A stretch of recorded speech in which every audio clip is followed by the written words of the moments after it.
Hi అందరికీ, మీ boss ఎలాంటి వారో ఇప్పుడైనా ఆలోచించారా?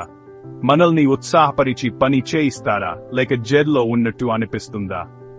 సరే, ఈ వీడియో చివరి వరకు ఉండండి. థియరీ ఎక్స్ మరియు థియరీ వై బాస్ల గురించి తెలుసుకుందాం.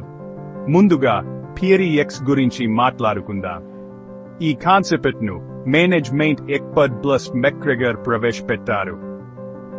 థియరీ ఎక్స్ బాస్ ఉద్యోగులు సహజంగా సోమరులని, నిరంతరం పర్యవేక్షణ అవసరమని, బలవంతంగా పని చేయించాల్సి ఉంటుందని నమ్ముతారు.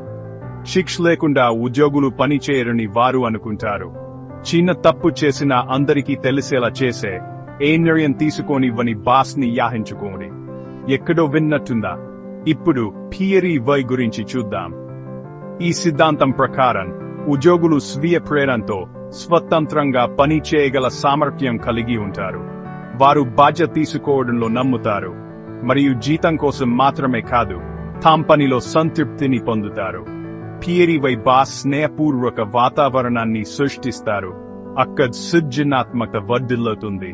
వారు ప్రోత్సహిస్తారు, మార్గనిర్దేశం చేస్తారు, మరియు సులభుడు ఇలా అంటారు, మీ ఆలోచనలు వినాలనుకుంటున్నాను. కాబట్టి థియరీ ఎక్స్ బాస్ కఠినంగా, నియంత్రణ ఆధారితంగా ఉంటారు. థియరీ వై బాస్ ప్రోత్సాహకరంగా, సహాయకారిగా ఉంటారు. మీరు మేనేజర్ అయితే మీరు ఏ దక్పంతో సారిపోతారు. సమర్థవంతమైన నాయకుడిగా ఉండాలంటే థియరీ వై విధానాన్ని అవలంబించడాన్ని పరిగణించండి. మేనేజ్మెంట్ మరియు లీడర్షిప్ పై మరిన్ని వీడియోలు కావాలా? లైక్ చేయండి, షేర్ చేయండి, మరియు సబ్స్క్రైబ్ చేయడం మర్చిపోవద్దు. చూసేందుకు ధన్యవాదాలు. తదుపరిసారి కలుద్దాం.